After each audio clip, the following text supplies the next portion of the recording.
আসেন, এটা ম্যাথ খুবই ইম্পর্টেন্ট ম্যাথ। 32তম বিসিএস এই ম্যাথটা এসেছিল। একটা গাড়ির চাকা প্রতি মিনিটে 90 বার ঘোরে, 1 সেকেন্ডে চাকাটি কত ডিগ্রি ঘুরবে কোণের থেকে? হ্যাঁ, দেখেন, খেয়াল করে দেখেন। আমরা জানি বৃত্তের কেন্দ্রে কত ডিগ্রি কোণ থাকে। ধরে নিচ্ছি এটা আমাদের একটা বৃত্ত, বৃত্তের কেন্দ্রে আমাদের টোটাল 360 ডিগ্রি কোণ থাকে। মানে একবার যদি সম্পূর্ণ পথ ঘুরে আসে তাহলে 360 ডিগ্রি কোণ থাকবে। তো এখন আপনাকে দেখতে হবে যে কতটুকু ঘুরছে। তো এখানে দেখেন প্রতি মিনিটে 90 বার ঘোরে। প্রতি মিনিট বলতে কি, 1 মিনিটে হয় 60 সেকেন্ড, তার মানে কি 60 সেকেন্ডে ঘুরে আপনার 90 বার, 60 সেকেন্ডে 90 বার ঘুরে। তাহলে 1 সেকেন্ডে কতটুকু ঘুরবে? 1 সেকেন্ডে ঘুরবে 90 বাই 60 বার, এটা এত বার ঘুরবে।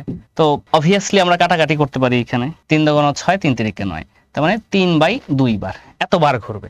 কারণ একবার ঘুরলে তো 360 ডিগ্রি ঘুরে, তাহলে এতবার ঘুরলে কত ডিগ্রি ঘুরবে? জাস্ট আমরা 360 দ্বারা গুণ করলে কিন্তু পেয়ে যাচ্ছে। 360 দ্বারা গুণ করে ফেলি, 180। তো 3 8 কত?